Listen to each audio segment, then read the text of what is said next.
اشاعت کی روشنی میں پیش کی جا رہی ہے۔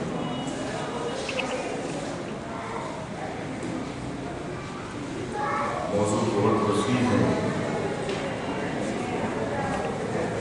قرآن مجید میں بارہا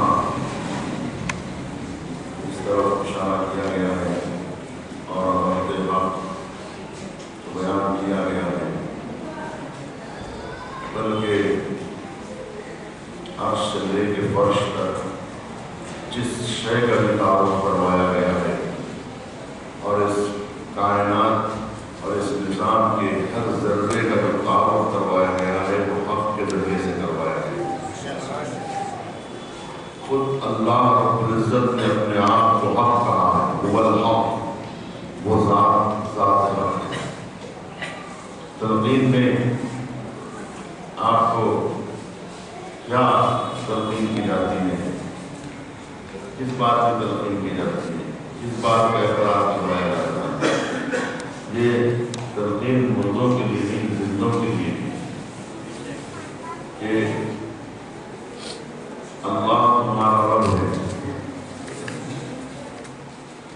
اسما اشمن، ذات ربوبیت حق ہے، والموت حق، والنار حق، والجنت حق، یہ سب حق ہے۔ اللہ کی ذات ذات حق ہے، رسول کی ذات ذات حق ہے، امیر المومنین کی ذات ذات حق ہے، امام حسن کی ذات ذات حق ہے، امام حسین کی ذات ذات حق ہے۔ یہ پورا سلسلہ سلسلہ حق ہے، اور اس نظام کی نظام حق ہے۔ اگر یہ نظام باطل پر قائم ہوا ہوتا تو کب کی فنا ہو گیا ہوتا۔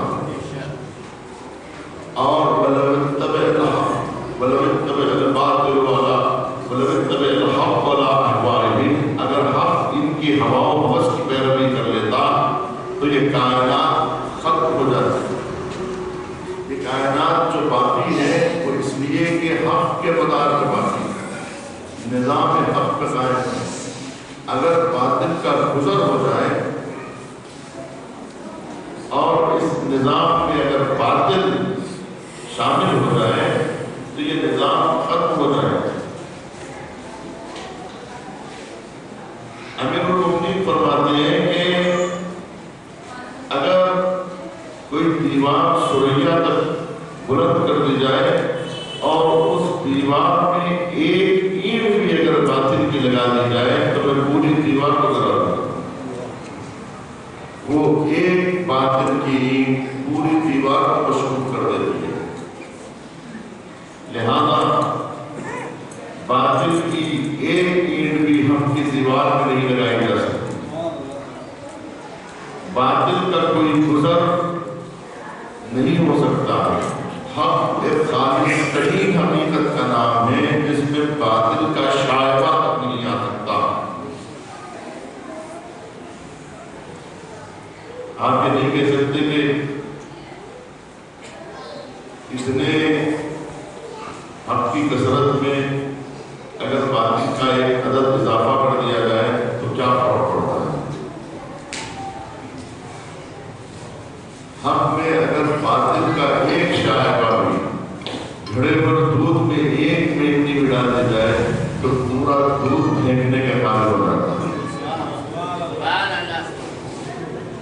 تو یہی ہے کہ حق کو خالص سے خالص تر رکھنے کی ضرورت ہے۔ حق میں کوئی چیز ملائی نہیں جا سکتی، مخلوط نہیں کی جا سکتی، اور باطل سے اگر مخلوط ہو جائے تو پھر وہ قابل اتباع نہیں رہتا ہے، قابل پیروی نہیں رہتا ہے۔ یہی وجہ ہے زندہ گرامی، ہمارے جتنے رہنما ہیں وہ سب کے سب خالص ہیں، ان میں ملاوٹ نہیں ہے۔ یہی وجہ ہے کہ شیعت کی جو تعریف کی جاتی ہے، تشیع کی جو تعریف کی جاتی ہے، وہ یہ نہیں کہ شیعت ایک بس کا نام ہے، کہ جس میں ہر قسم کے لوگ بیٹھے ہوئے ہیں، شیعت کو ٹرین سے بھی تعمیر نہیں کیا جا سکتا ہے، نہ بس سے تعمیر کیا جا سکتا ہے، نہ ٹرین سے تعمیر کیا جا سکتا ہے، اس لیے کہ بس ہو یا ٹرین ہو یہ زمین پہ چلتی ہے یا زمین سے قریب، لیکن شیعت کی تعبیر تو جہاز سے کی جانا چاہیے، اور وہ بھی ہوائی جہاز کہ جو زمین پر نہیں رہتا، آسمان پہ اڑتا ہے، آسمان پر اڑتا ہے۔ تو تشریعوں کی مثال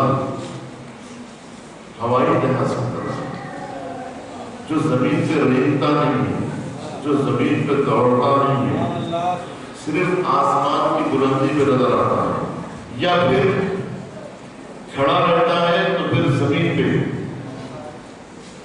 یا اڑتا ہے تو آسمان کی بلندی پر، یہاں دوڑتا ہوا نہیں نظر نہیں آ سکتا۔ اور فرمایا یعنی تشریعوں زمین پر ریگنے والی گاڑی کا نام نہیں ہے، ریل کی پٹری پر دوڑنے والے انجن کا نام نہیں ہے، بلکہ یہ آسمان پر اڑنے والی ایئر بس کا نام ہے۔ اس کی وجہ یہ ہے کہ جہاں اڑتا جو ہے وہ اس لیے ہوتا ہے کہ اس کے اندر جو پیٹرول ہوتا ہے وہ بہت ہی خالص پیٹرول ہوتا ہے۔ اگر تمہیں کار کا پیٹرول یا بس پہ ڈالا جانے والا پیٹرول اگر آپ جہاز میں ڈال دیں تو جہاز اڑ نہیں سکتا۔ یہ مخلوط پیٹرول سے جہاز نہیں چل سکتا ہے۔ یہ کالے تیل سے جو ہے، یہ مٹی کے کالے تیل سے جو ہے وہ جہاز اڑ نہیں سکتا ہے۔ اس کے لیے خالص ترین پیٹرول چاہیے، خالص ترین پیٹرول چاہیے۔ وہ خالص ترین پیٹرول اگر کار میں ڈالا جائے تو کار کو بھی اڑایا جا سکتا ہے، جیسے کہ انجن ٹھیک ہو۔ اگر پلین کا انجن جو ہے وہ کار میں فٹ کر کے وہ پیٹرول ڈالا جائے تو اس کو اڑایا جا سکتا ہے۔ تو مطلب یہ ہے کہ جو زمین پہ دوڑنے والی چیزیں ہوتی ہیں وہ ناخالص ہوتی ہیں، اور جو اڑنے والا انجن ہوتا ہے، اڑنے والا انجن جو ہے خالص پیٹرول چاہتا ہے۔ اسی طرح سے آپ جتنی گاڑیاں دیکھیں گے، جتنی بھی جو ہے وہ گاڑیاں دیکھیں گے چلنے والی، اس کے اندر آپ کوئی رہنما دنیا کا آپ کسی سے بھی پوچھیں کہ کیا ایسے خالص رہنما کسی کے پاس ہے؟ سب زمین کے بنے ہوئے ہیں۔ اللہ کے یہاں سے بھیجے ہوئے لوگ کہاں ہیں کہ جس کو اللہ نے بھیجا ہو، جس کو اللہ سبحانہ و تعالیٰ نے بھیجا ہو۔ عزیزان گرامی، ہمارے ائمہ علیہ السلام وہ ذوات مقدسہ ہیں کہ جن کی زندگی میں باطل کا شائبہ بھی نہیں دیکھا جا سکتا ہے، کہ ایسا نہیں ہے کہ نعوذ باللہ اور نماز بھی پڑھتے ہوں اور نماز کے ساتھ کوئی نعوذ باللہ اور گناہ بھی کرتے ہیں، جبکہ دنیا کی کوئی تعریف اٹھا کے دیکھیے، دنیا کے کسی بھی رہنما کی زندگی اٹھا کے دیکھیے، یا ابتدا میں نظر آئے گا کہ کسی بت کے آگے جھکتے تھے، یا بعد میں نظر آئے گا کہ کسی بت کے آگے جھکے، لیکن امیر المومنین کو اسی لیے کرم اللہ وجہہ کہا جاتا ہے کہ یہ تنہا سر ایسا ہے، یہ تنہا چہرہ ایسا ہے جو خدا کے علاوہ کسی کے آگے نہیں جھکتا۔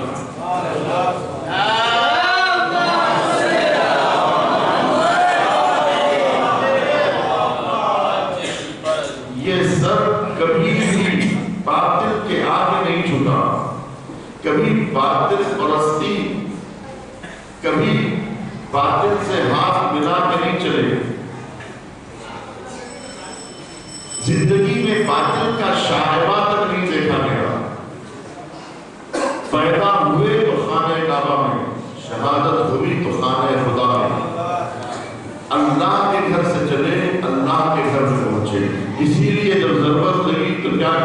فزت برب الکعبہ، کعبے کی رب کی قسم، جہاں پیدا ہوئے تھے اس کعبے کی رب کی قسم کہ علی کی زندگی طاہر و مطہر زندگی گزری، یعنی ایک لحظے کے لیے بھی علی اللہ سے رخ نہیں موڑے۔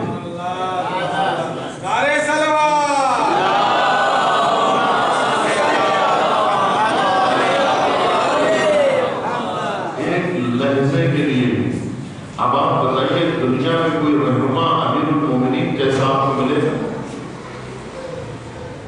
کوئی ہے جو ان کی ذات پر، کوئی ہے جو ان کی زندگی پر نقص ڈھونڈے؟ کوئی ہے جو امام حسن علیہ السلام کی ذات میں کوئی نقص ڈھونڈے؟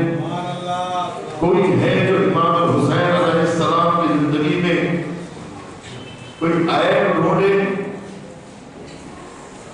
امام زین العابدین کی زندگی میں کہ خالص ترین زندگی ہے، کوئی دنیا میں ایسا رہنما بتائیے، عشق الہی کی وہ منزل بتائیے۔ آپ کو دنیا کے ہر رہنما میں نماز کے ساتھ، عبادتوں کے ساتھ کچھ نہ کچھ عیب اور نقص ضرور ملے گا۔ کیوں؟ اس لیے کہ کوئی یہ دعویٰ نہیں کرتا کہ ہمارے رہنما اللہ کی جانب سے بھیجے گئے ہیں، سب یہی کہتے ہیں کہ وہ انسان ہے اور انسان سے غلطی ہو سکتی ہے، انسان ہے، انسان سے خطا ہو سکتی ہے۔ تو ہر رہنما کی زندگی میں خطا ملے گی، ہر رہنما کی زندگی میں کوئی نہ کوئی نقص ملے گا، لیکن پوری تاریخ مل کر بھی امام زین العابدین کی زندگی میں ایک لحظے کے لیے بھی، ایک لمحے کے لیے بھی کوئی خطا نہیں دیکھ سکتا۔ جو خالق زبور آل محمد ہے، صحیفہ سجادیہ کے خالق ہے، جس میں دعائیں ہی دعائیں ہیں، اور وہ دعاؤں میں فلسفہ بیان کیا گیا ہے جو امیر المومنین نے نہج البلاغہ میں بیان کیا۔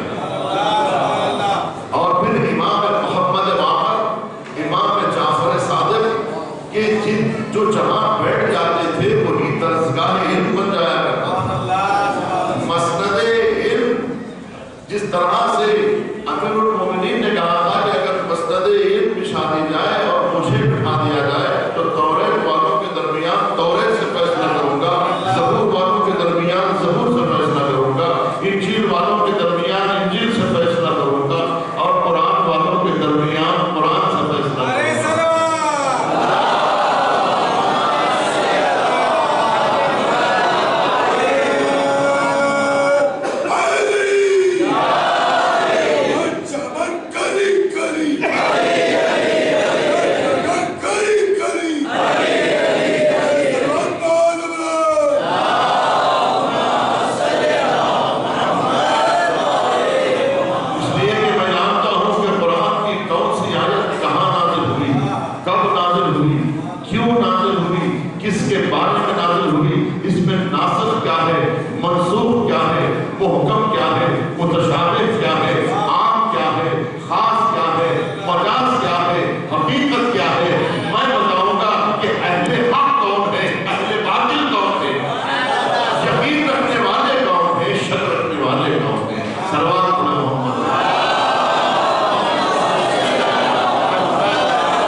سب نے اپنے سلسلے امام جعفر صادق سے جوڑے ہیں۔ آپ جتنے ائمہ اسلام کے ملیں گے، جتنے بھی فقہی ائمہ آپ کو ملیں گے، سبھی نے کہا ہے کہ ہمارے جو استاد ہیں ان سب کے استاد، یعنی جو اساتذہ کے بھی استاد ہیں، جو ائمہ کے بھی استاد ہیں، وہ امام باقر اور امام جعفر صادق ہیں۔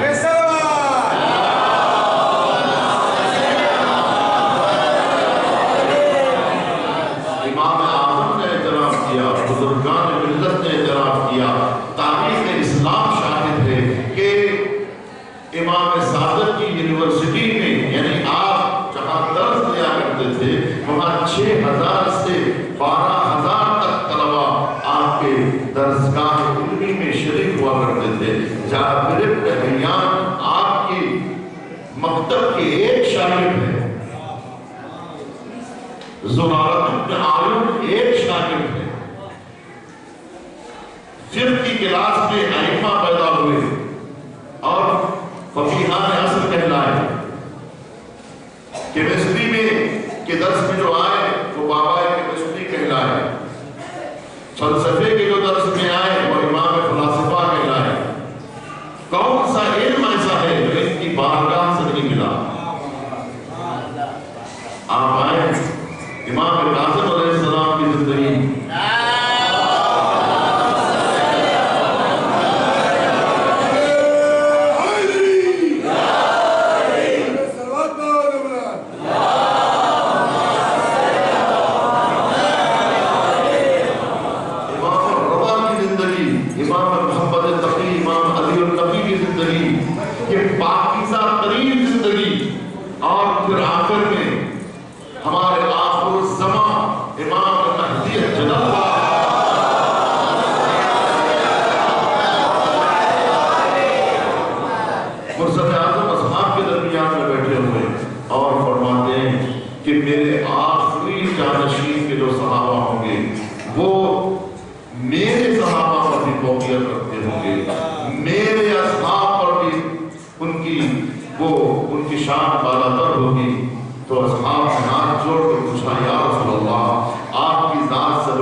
جن کو آپ کے دیدار کا شرف ملا ہو، آپ کی صحبت کا شرف ملا ہو، آپ کے پہلو میں بیٹھنے کا شرف ملا ہو۔ عزیزان گرامی، سلام ہے صحابہ رسول پر جنہوں نے جان فشانیاں کی، جنہوں نے صدر اسلام میں اپنی زحمتوں کے ذریعے سے، اپنی محنت و مشقتوں کے ذریعے سے اسلام کو پھیلایا اور مرسل اعظم کے نام کو روشن کیا۔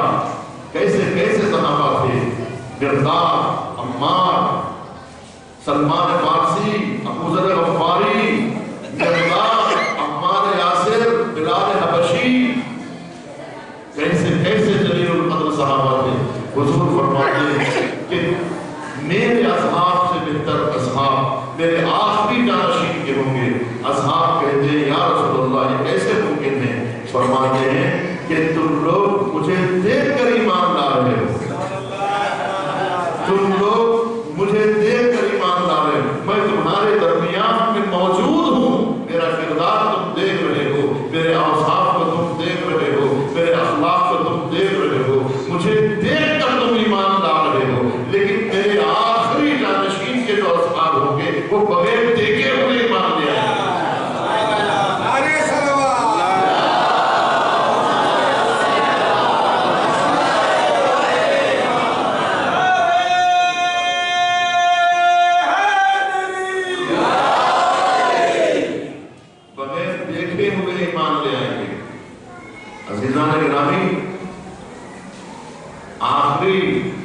امام کے جو اصحاب ہیں، مہدی برحق کے جو اصحاب ہیں، ان کی عظمت کچھ کم نہیں ہے اصحاب رسول سے۔ آج ہم ان کی قدر اس لیے نہیں کرتے ہیں کہ یہ ہمارے درمیان میں ہیں، ہم ان کو چلتے پھرتے دیکھ رہے ہیں، یہ ہماری نظروں سے غائب ہو جائے، عرصہ دراز ہو جائے، 200 صدیاں اور 4 صدیاں اگر آگے بڑھ جائیں تو پھر ہم کو ان کی قدر معلوم ہوگی۔ ابھی زمانہ آگے بڑھے تب کہیں عظمت خمینی ظاہر ہوگی، ابھی دنیا نے خمینی کو پہچانا نہیں ہے۔ کیوں؟ اس لیے کہ ہمارے درمیان میں رہے ہیں، ہماری صدی میں رہے ہیں، ابھی صدیاں گزرے، زمانہ اگر گزرے گا تو ان کی عظمت معلوم ہوگی کہ یہ آخری جانشین کے جو اصحاب ہیں، یہ اصحاب کی فضیلت کیا ہے، ان کا رتبہ کیا ہے۔ جب ہم کہتے ہیں کہ یہ سلمان وقت ہے، کہ ابو ذر وقت ہے، کہ مقداد وقت ہے، کہ ہمارے وقت ہے، یہ مالک اشتر دورہ ہے، تو لوگ تعجب کرتے ہیں یہ کیسے ممکن ہے۔ عزیزو، سلمان کی زیارت کے لیے آپ جاتے ہیں یا نہیں جاتے؟ عمار کی زیارت کے لیے آپ جاتے ہیں یا نہیں جاتے؟ کیا آپ سید رضی اور مرتضیٰ علم الہدیٰ کی قبر پر جاتے ہیں یا نہیں جاتے ہیں؟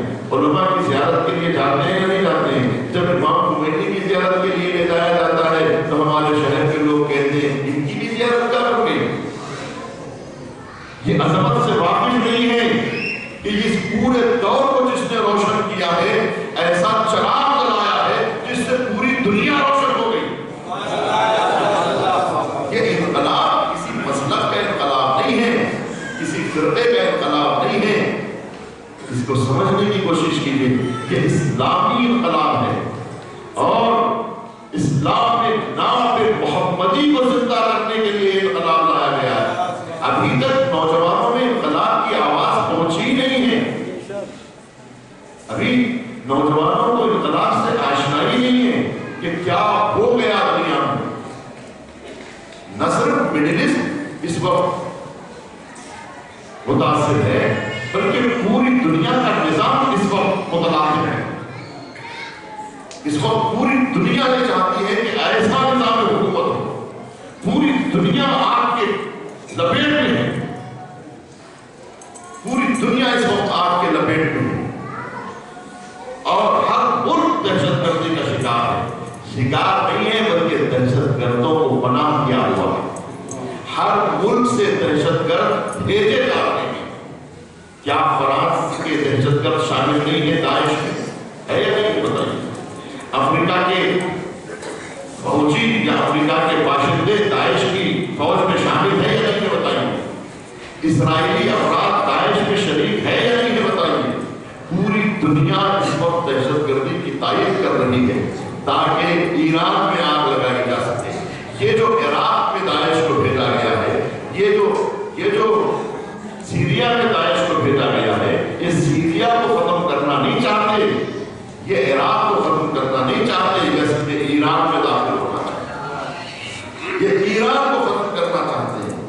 اور میں عرض کر چکا کہ ہم ایران کی تائید ایرانیوں کی وجہ سے نہیں کرتے ہیں بلکہ یہ اسلام کی وجہ سے کرتے ہیں. انہوں نے یہ کہا کہ میں اسلام میں نام محمدی یعنی خالص ترین اسلام پہنچانا چاہ رہا ہوں. خالص ترین اسلام. اللہ گرامی, نوجوان اپنی اسلام کو سمجھیں. آج پوری دنیا اس اسلام نام کی دشمن ہے. یہ پوری دنیا اسلام خالص کی دشمن ہے اور اسلام نام جس کے پاس ہے اس کی دشمن ہے.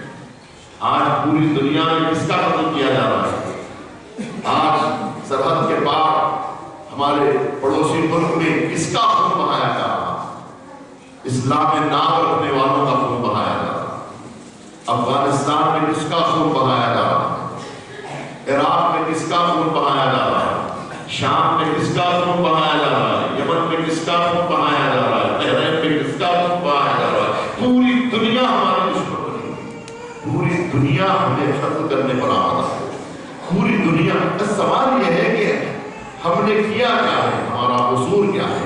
قصور یہ ہے کہ ہم اسلام نام محمدی کے ماننے والے ہیں. ہم مصطفیٰ کو چھوڑنے کے لیے تیار نہیں ہیں. خاندان مصطفیٰ سے دستبردار ہونے کے لیے تیار نہیں ہیں. ہم نبی کی بیٹی کا دامن چھوڑنے کے لیے تیار نہیں ہیں. نبی کے خاندان سے دستبردار ہونے کے لیے تیار نہیں ہیں. ہم نبی کی آل میں ہونے والے ہیں. ہم نبی کے خاندان کے چاہنے والے ہیں. ہم آل محمد سے وابستہ ہیں اور دنیا آل محمد کی خون کی پیاسی کل بھی تھی, آج بھی. عزیزان گرامی, یہ استعمار, یہ اسلام دشمن طاقتیں, یہ یہود و نصارا کس کو ختم کرنا چاہتے ہیں؟ جس کے پاس اسلام خالص ہے اس کو ختم کرنا چاہتے ہیں. اس وقت بہت سارے ادیان ہیں لیکن عزیزان گرامی, یہ جو انسان ہے نا, یہ آدمی ذات جتنے بھی انسان دنیا میں ہیں, یہ سب کس کی تلاش میں آ سکتا ہے؟ کس کی تلاش میں؟ یہ پورے انسان جتنے بھی اس دنیا میں نظر آ رہے ہیں, اس پورے عرض پر جو بھی آدمی پیدا ہوتا ہے وہ عقل لے کے پیدا ہوتا ہے. اور عقل انسانی اس وقت تک اسے سکون نہیں ملتا جب تک کہ وہ مبدأ ذات کائنات کو تلاش نہ کرے, اللہ کی ذات تک پہنچ نہ جائے. اس وقت تک وہ مطمئن نہیں ہوتا جب تک کہ اسے یہ سکون نہ مل جائے کہ تصویر پکار کے کہتی ہے بتا تیرا مصور کون ہے. اگر تھوڑی دیر کے لیے بھی انسان اللہ سے رشتہ توڑ لے اور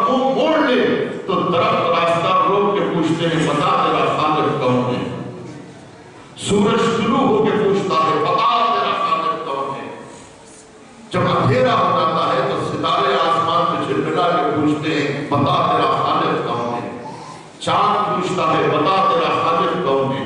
کیا انسان بغیر خدا کے رہ سکتا ہے کہ رہنے کے لیے؟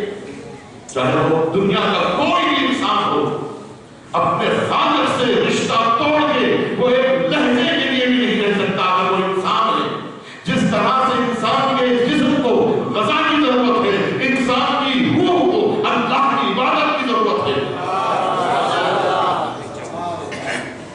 یہ کلیسا یہ مناظر یہ سب کیوں بنائے جا رہے ہیں؟ اللہ سے رشتہ قائم کرنے کے لیے, اللہ کی ذات اللہ سے رشتہ جوڑنے کے لیے. پوری دنیا توحید کی پیاسی ہے عزیزان گرامی. پوری دنیا اس وقت تلاش میں ہے اللہ سبحانہ و تعالیٰ کی. پوری دنیا کو کیا چاہیے سوائے حق کے؟ اور کیا چاہیے سوائے خدا کی ذات کے؟ دنیا کو کیا چاہیے؟ انسان مذہب پہ کیوں آتا ہے؟ انسانوں کو دین کی کیا ضرورت ہے؟ دین, میں اکثر یہ کہتا ہوں عزیزان گرامی, اگر دین میں نفرتیں ہوں تو انسان لادین ہو جائے گا. انسان دین کو کیوں پسند کرتا ہے؟ دین میں آتا کیوں ہے؟ مذہب کی انسان کو ضرورت کیا ہے؟ دیندار کیوں بنتا ہے؟ دین کی ضرورت کیا ہے؟ مذہب کی ضرورت کیا ہے؟ چاہے وہ مذہب یہودی ہو کہ نصرانی ہو کہ ہندو ہو کہ مسلمان ہو, مذہب کی ضرورت ہی کیا ہے انسانوں کو؟ مذہب کی ضرورت کیوں ہے عزیزان گرامی؟ انسان مذہب میں آتا کیوں ہے؟ دین میں آتا کیوں ہے؟ دین میں ہے کیا؟ دین میں ہے کیا؟ ملتا کیا ہے دین میں؟ دین میں سب سے بڑی چیز جو انسان کو ملتی ہے وہ اس کا کھویا ہوا خدا ہے جو مل جاتا ہے. اس کا کھویا ہوا خدا ہے جو اس کو مل جاتا ہے.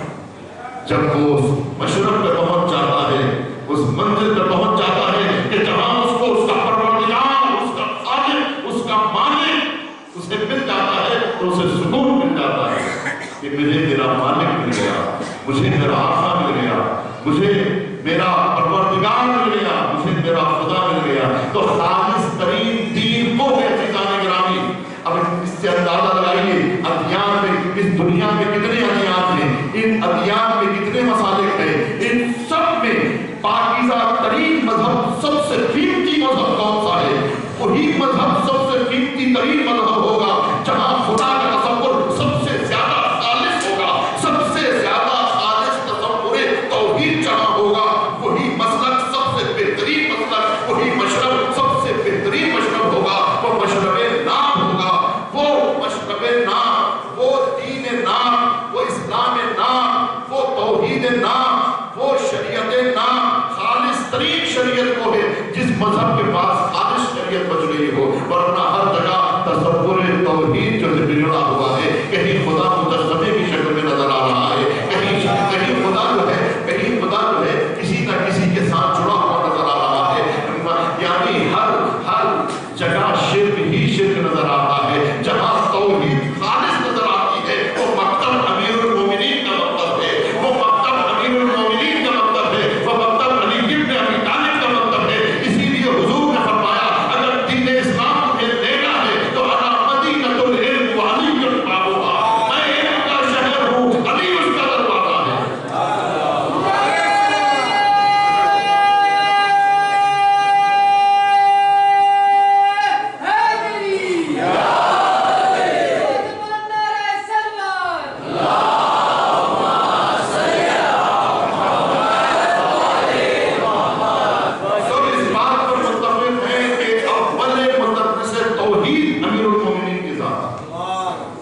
نہج البلاغہ کا پہلا خطبہ خطبہ توحید. سب سے زیادہ جس نے توحید کی عظمت کو دنیا کے سامنے ظاہر کیا مدلل دلیلوں کے ساتھ, پہلا مدرس توحید اگر کوئی ہے تو وہ علی ابن ابی طالب ہے. مرسل اعظم نے اسی لیے کہا کہ علی کے دامن سے وابستہ ہو جاؤ تاکہ تمہیں خالص توحید مل سکے. اسی لیے مکتب امیر المومنین سب سے خالص ترین مکتب ہے, کیونکہ یہاں تصور توحید خالص ہے, اللہ کا تصور خالص ہے, دین کا تصور خالص ہے, شریعت کا تصور خالص ترین تصور ہے. اسی لیے یہ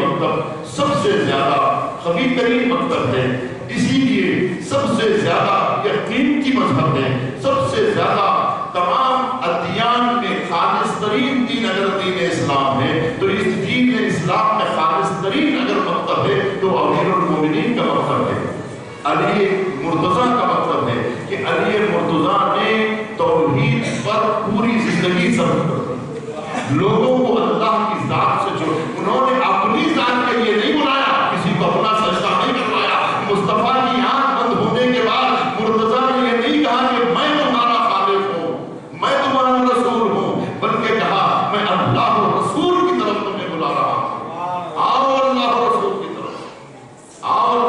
تو جو لوگ عزیزان گرامی اللہ و رسول کو مانتے ہیں وہی حقیقت میں علی ہے، جو اللہ و رسول کو نہیں مانتے تو علی والے نہیں ہو سکتے۔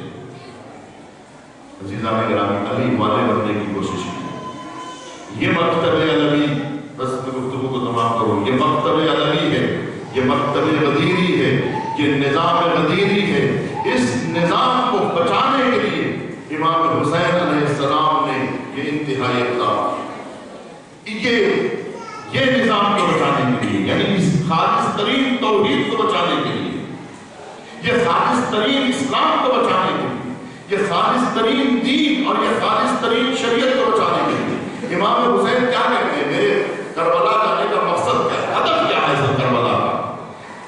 اگر ہمارے نوجوان اس کو اگر سمجھ لیں تو یقیناً آپ حسین کا نام لیتے ہیں، لیکن کیا آپ تعلیمات حسین سے بھی واقف ہیں؟ آپ حسین کا نام لیتے ہیں، کیا امام حسین کے مقصد سے بھی واقف ہیں؟ آپ امام حسین کی اذا اور اس پر گریہ کرتے ہیں تو معرفت کے ساتھ گریہ کرتے ہیں یا بغیر معرفت کے گریہ کرتے ہیں؟ آپ اس مکتب کو سمجھتے بھی ہیں یا اس مکتب کو نہیں سمجھتے؟ امام حسین علیہ السلام کے اہم ترین مقاصد جو امام حسین نے بیان کیا وہ کلی مقاصد کہ جس میں ساری اسلامی تعلیمات آ جاتی ہیں، ان بنیادی مسائل کو امام حسین نے سامنے رکھا کہ اگر یہ بنیادی مسائل نہ ہوتے تو میرا قیام کا کوئی ہدف نہ ہوتا، میں اٹھاؤں اپنے آل اور اولاد کو ساتھ لیے ہوئے۔ یہ امام حسین کی حقانیت کا ثبوت ہے عزیزان گرامی۔ آپ بتائیے کسی بھی دین میں کربلا ہے تو آپ بتائیے، میں تو چیلنج کر رہا ہوں، کوئی مکتب فکر ایسا بتائیے، کوئی دین دنیا میں ایسا بتائیے جس دین کے پاس کربلا ہو ہے؟ کربلا اس وقت کتنے ادیان ہیں دنیا میں، کتنے ازم ہیں، کتنے مسالک دنیا میں؟ آپ بتائیے دین یہود کے یہاں، دین مجوس کے یہاں، کوئی بھی دین لے لیجیے، اسی دین میں آپ پوچھئے کہ آپ کے دین میں کربلا بھی ہے؟ یعنی آپ کے دین کو بچانے کے لیے کسی آپ کے دین والے نے، جو دین پر ایمان رکھتا ہو، اعتقاد رکھتا ہو، اس دین کے ماننے والے نے اتنی بڑی قربانی دے کر اس دین کو بچایا ہے، اس دین کی خاطر جس کو بھی آپ مانتے ہیں، جو دین بھی آپ مانتے ہیں، اس دین میں کوئی حسین بھی گزرا ہے؟ مجوسیوں سے پوچھئے، یہودیوں سے پوچھئے، کیا تمہارے دین کو بچانے کے لیے اتنی بڑی قربانی کسی نے دی ہے؟ اس مکتب کی آپ عظمت کو سمجھئے، اسلام کی حقانیت کا سب سے بڑا ثبوت کربلا ہے، کربلا معجزہ ہے،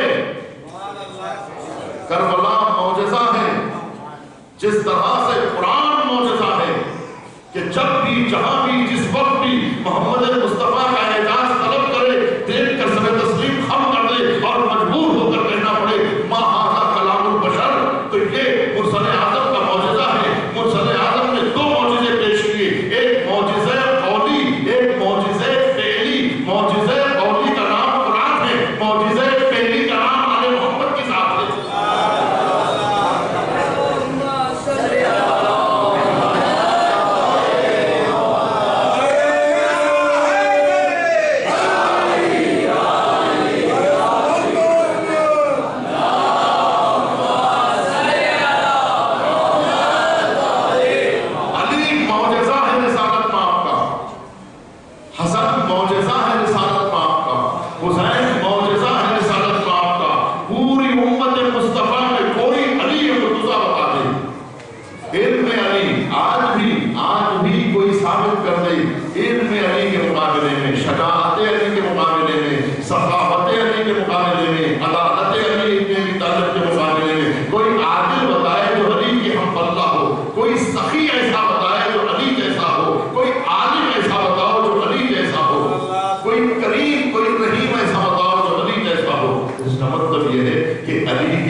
حسن مصطفیٰ کو کس نے حسن بنایا؟ یہ ذات مصطفیٰ ہے. ذات مصطفیٰ کے چراغ سے جو روشن ہوئے چراغ، اس چراغ کا نام حسن و حسین ہے. حسن نبی کی مکی زندگی کا شاہکار ہے، حسین نبی کی مدنی زندگی کے پیکر ہے.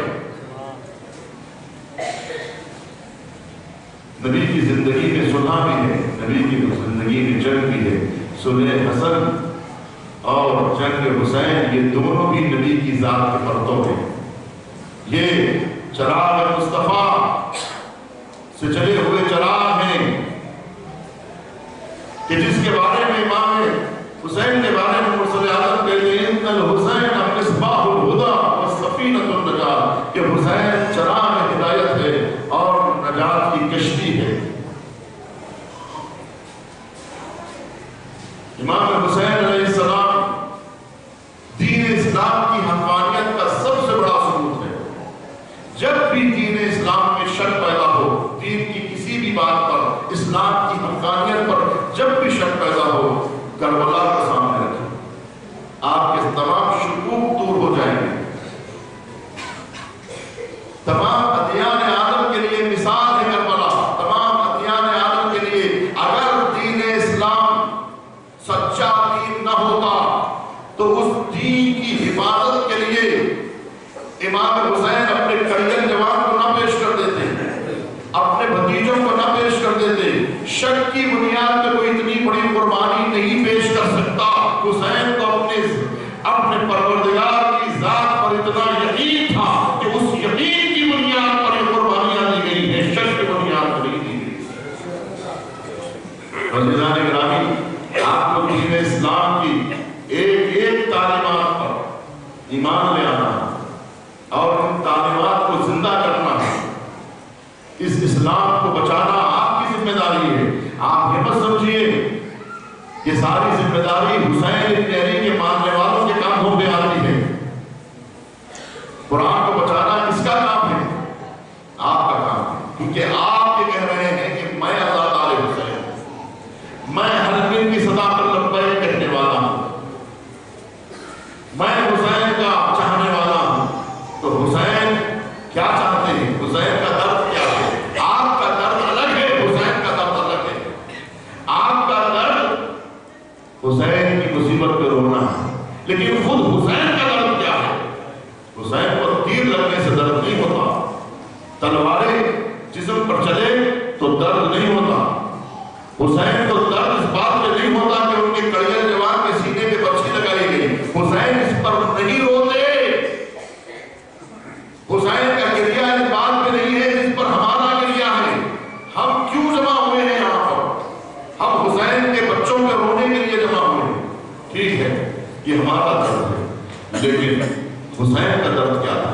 حسین اپنے بچوں پہ نہیں روئے. حسین دین اسلام کی ویرانی اور دین اسلام کی تباہی پر آنسو بہائے. جب دین پر تیر لگتے تو حسین کے آنکھوں سے آنسو لگتے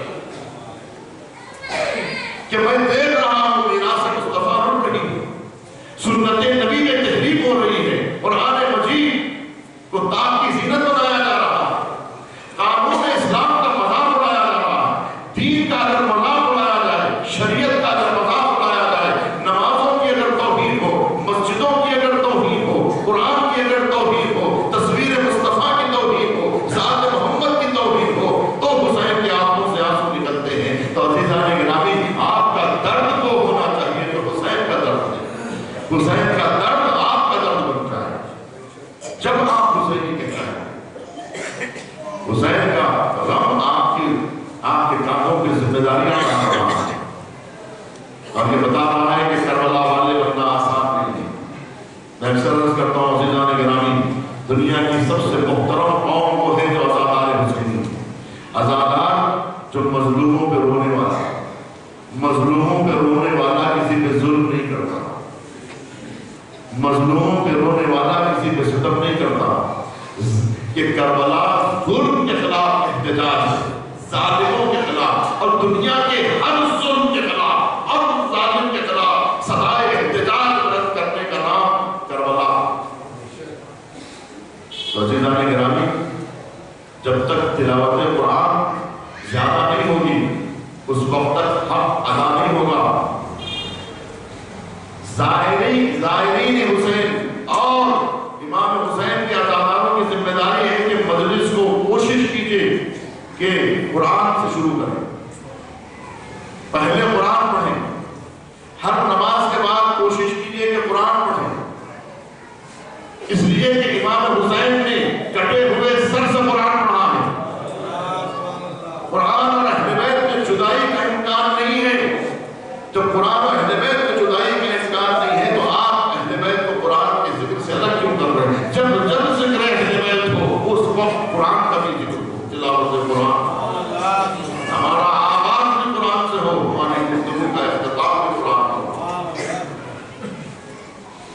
عزیزان گرامی، یہ بہت اہم ذمہ داریاں ہیں مسلمانوں کہ اسلام کو زندہ رکھیں، اسلام کو زندہ کریں۔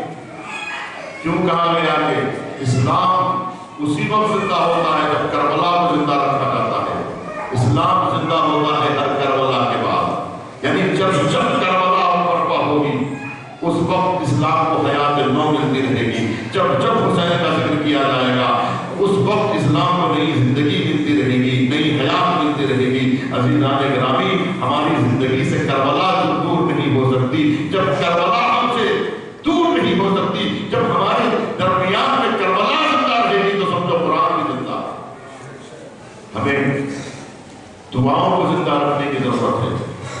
صحیفہ سجادیہ کون زندہ، کون سی قوم زندہ؟ اگر آپ نہیں زندہ رکھیں گے، سید سجاد کی تعلیمات کو آپ زندہ نہیں رکھیں گے تو پھر کون زندہ رکھے گا؟ اس وقت دنیا کو تلاش ہے، آپ اس ذخیرے پہ بیٹھے ہوئے ہیں۔ میں اکثر کہتا ہوں اور مومنین اس لیے مجھ سے ناراض رہتے ہیں کہ میں ان کو بہت برا بھلا کہتا ہوں، اس بات پہ نہیں کہ کوئی ذاتی دشمنی میں نہیں کہ خدا نہ خواستہ مجھے کوئی آپ سے بیر ہو، بلکہ اس بات پر مجھے ناراضگی ہوتی ہے کہ آپ لوگ تعلیمات مصطفیٰ پر اور تعلیمات اہل بیت کے جو کتب ہیں اس کے اوپر سانپ کی طرح بیٹھ گئے ہیں، نہ خود استفادہ کر رہے ہیں نہ لوگوں کو استفادے کا موقع دے رہے ہیں۔ آپ کی ذمہ داری ہے کہ آپ لوگوں میں صحیفہ سجادیہ تقسیم کیجیے۔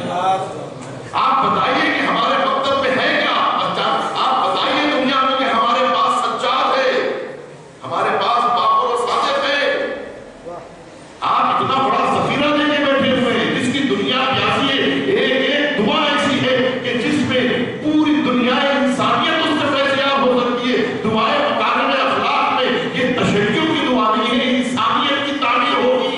دنیا کو اس وقت حسینیت کی ضرورت ہے، یعنی انسانیت کی ضرورت ہے۔ حسین شہید مکتب تشیع نہیں ہے بلکہ حسین مکتب انسانیت کے شہید ہے۔ حسین شہید انسانیت ہے، شہید اسلام نہیں ہے حسین، شہید انسانیت ہے حسین۔ حسین کی ضرورت دنیا کے ہر فرد کو ہے، حسین کی ضرورت دنیا کے ہر انسان کو۔ آپ کو چاہیے کہ یہاں سے جو ٹرین گزرے اس ٹرین والے لوگوں کو آپ جو ہے یہاں پر امام سجاد کی دعائیں دیجیے تاکہ لوگ انسان بن سکیں۔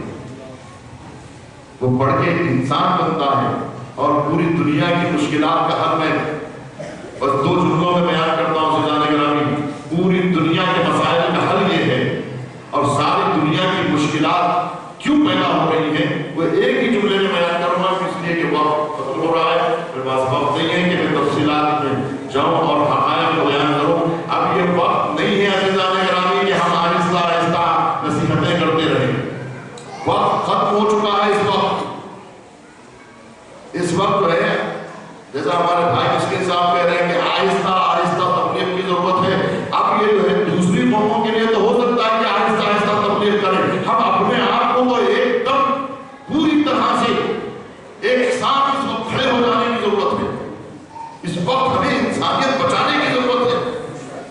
دوسروں کو مٹھار کے سمجھائیے لیکن اپنے آپ کو تو پوری طرح سے شیعہ سے تقیہ کر سکتا ہے کہ ہم ایک دوسرے سے تقیہ کریں اور حقائق بیان نہ کریں۔ تو عزیزان گرامی، سارے مسائل کا حل ایک بات کو سن لیجیے۔ پوری دنیا کے مسائل کیوں پیدا ہو رہے ہیں؟ وہ اس لیے پیدا ہو رہے ہیں کہ لوگ